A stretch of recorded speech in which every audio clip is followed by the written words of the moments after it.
Good morning, everyone. Can you hear me all right? Yeah. Great. Michelle, Senator, thank you so much for the introduction. Thank you for your service as a medical professional and in our state Senate. Thank you to all of the public servants, elected officials who are here, Commissioner, Representative. Thank you to all of the community leaders. Let me just begin by saying thank you to all of you. This is an amazing turnout today, first of all. Thank you for coming and engaging with elected officials and engaging in our democracy and coming to ask questions and make suggestions and offer criticism, and I also accept praise. And thank you for the historic levels of engagement in recent elections in Georgia. This is an official event. This is a nonpartisan event. And so I'm thanking you whether you were for me or against me. I'm thanking you no matter your party affiliation. I'm just thanking you for all of your leadership to engage every community in our state fully in this miraculous thing called democracy, where we get to decide together as the intersection and aggregation and mixture of all of our voices and perspectives, how we proceed together as one nation, as a state, as a society. Thank you for being a part of it and continuing that engagement today. I want to leave most of today for listening and for engaging with you directly and hearing from you how I can help. I do want to give just a brief update on the situation in Eastern Europe, which I know has been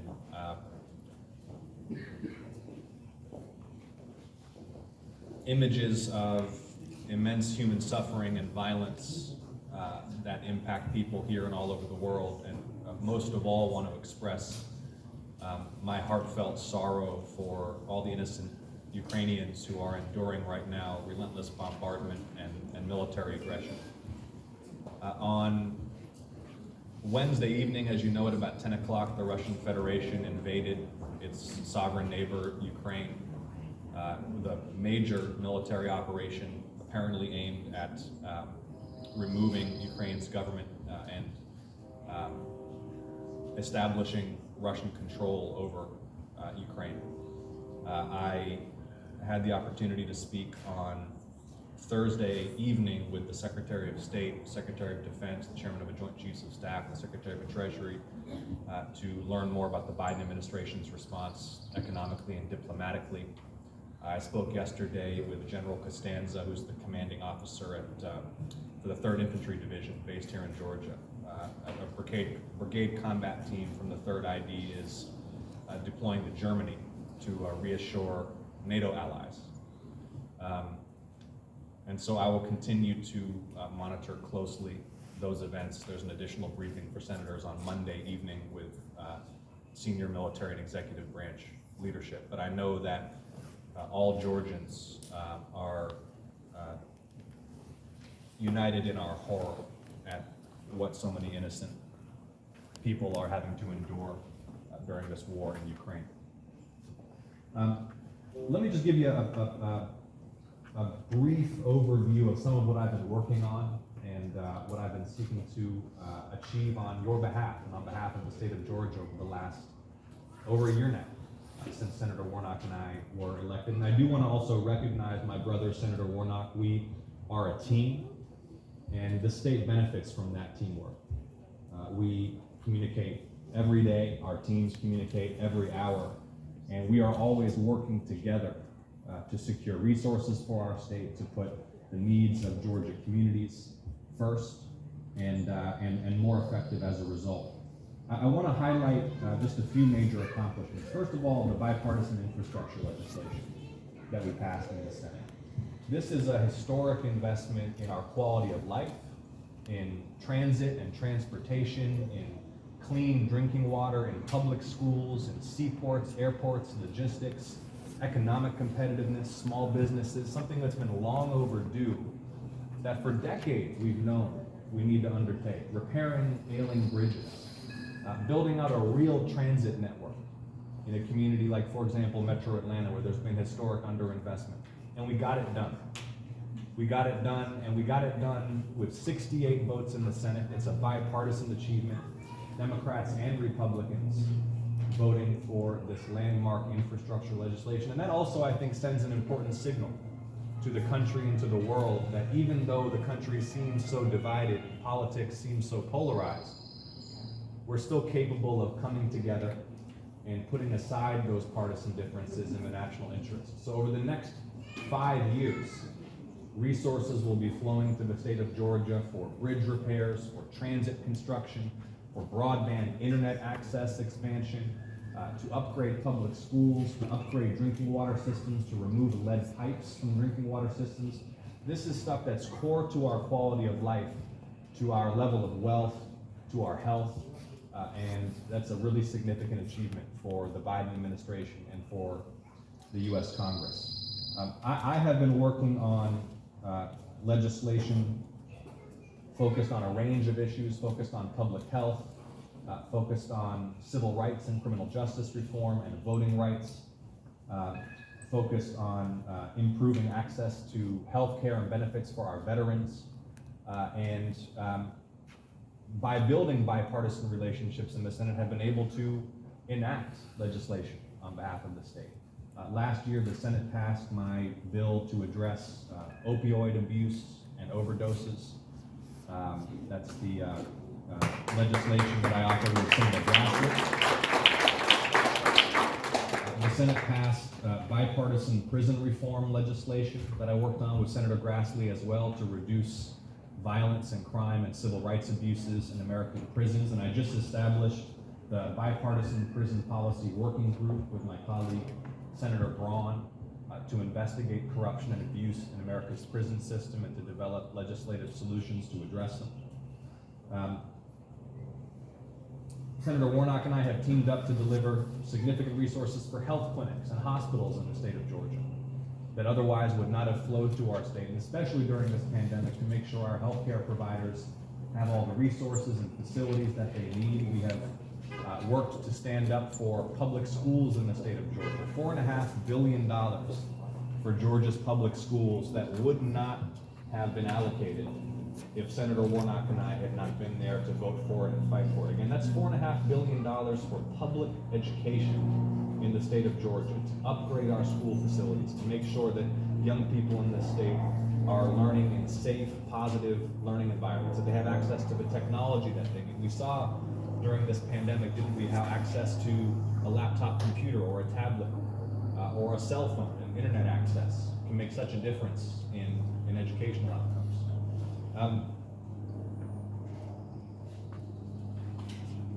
Of particular interest to immigrant communities and the Asian American community and the Latino community across the state of Georgia, I want to highlight an effort I've launched to expand language access to government services and also private sector services.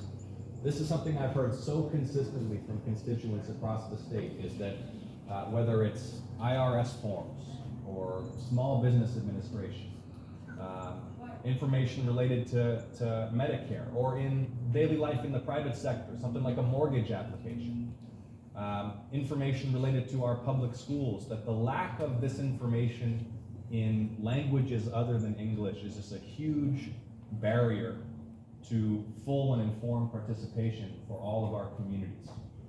And this is an issue that I am taking the lead on in the Senate.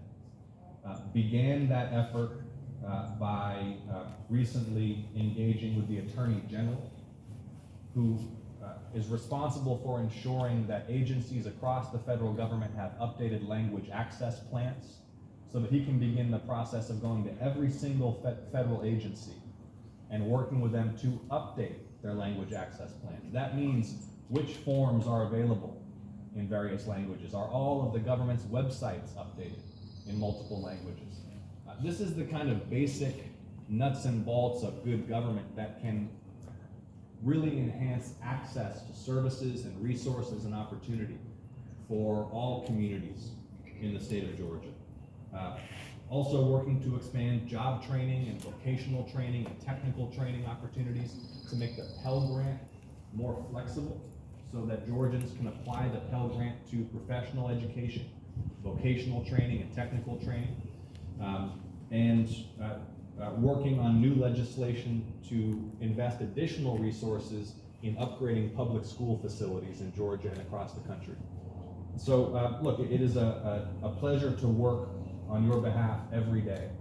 And for representatives from the Asian American community who are here, I want to let you know that my staff and I are absolutely committed to full engagement and representation for the Asian American community in the state of Georgia. It's been a pleasure getting to know community leaders, both as a candidate and now as your senator, and hearing from you what your priorities are. For example, the Korean War Divided Families Reunification Act that I've co-sponsored to help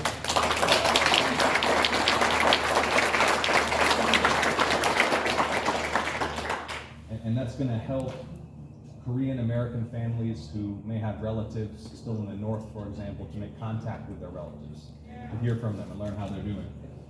The COVID-19 Hate Crimes Act that we passed in April of last year to strengthen the Department of Justice enforcement efforts aimed at combating hate crimes that target Asian Americans across the country, where we've seen a shocking increase over the last couple of years. The Partner with Korea Act, which encourages more trade and commerce between the Republic of Korea and the United States. There's a reason that for my very first economic mission abroad, I went to Seoul. There's a reason that I decided, hey, if I'm gonna take a delegation of US officials abroad to deepen relationships, to advocate for more trade, to strengthen alliances, that I went to South Korea. And that really reflects the extraordinary bond that I've developed with the Korean American community here in Georgia. And I had the privilege of visiting with US and Korean forces along the DMZ. Had the opportunity to meet with Korean business leaders to advocate for more investment in the state of Georgia and trade with the state of Georgia, where that's such a rapidly growing commercial relationship. And to meet with senior Korean policymakers in their armed forces and their Ministry of Foreign Affairs and their national leadership to deepen the alliance between our countries.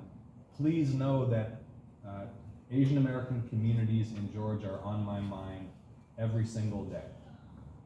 And not because I believe that you are monolithic in your views, your political ideology, your needs, your partisanship, but because you are my constituents, I work for you. My job is to serve you and to make sure that you're fully represented.